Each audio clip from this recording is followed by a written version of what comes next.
कराची में मुनक्किद होने वाली आइडियाज़ 2024 दफाई नुमाइश कामयाबियां समेटने के बाद ख़त्म हो रही है, जो 19 नवंबर को शुरू हुई थी। ये 12वीं बैनुल-अक़वामी दफाई नुमाइश थी, जिसमें दुनिया भर से 350 से ज़ायद आला सतही वफूद ने शिरकत की। तकरीबन 55 ममालिक से ताल्लुक़ रखने वाले वफूद और 560 से ज़ायद दिफाई सामान की नुमाइश कनंदगान ने इस इवेंट में हिस्सा लिया, जिसमें तुर्की, चीन, ईरान, अमरीका, यूरोप और एशिया के कई ममालिक शामिल हैं। इफ्तिताई तकरीब में वज़ीर दिफा ख्वाजा आसिफ ने शिरकत की और पाकिस्तान के दिफाई शोबे में तरक्की और आलमी ताउन के मौक़े पर रोशनी डाली। इस नुमाइश में पाकिस्तान की दिफाई मसनूआत, जिनमें जदीद टेक्नोलॉजी से लैस आलात शामिल हैं, उन सबको आलमी मेयार के मुताबिक मुतारिफ कराया गया। इस साल पाकिस्तानी ड्रोन्स और जदीद जंगी आलात पर ख़ुसूसी तवज्जो दी गई।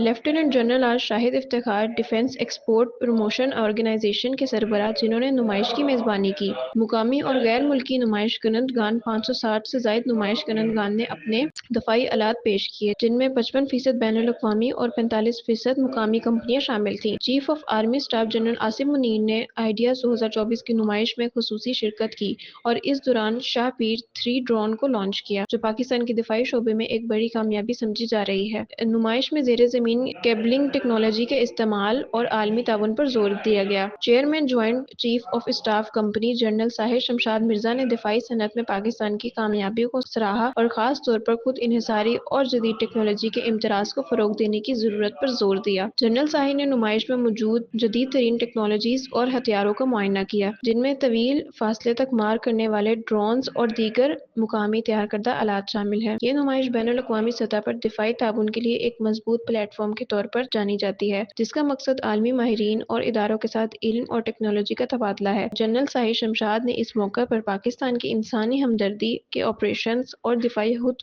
कफालत की कोशिशों को भी सराहा।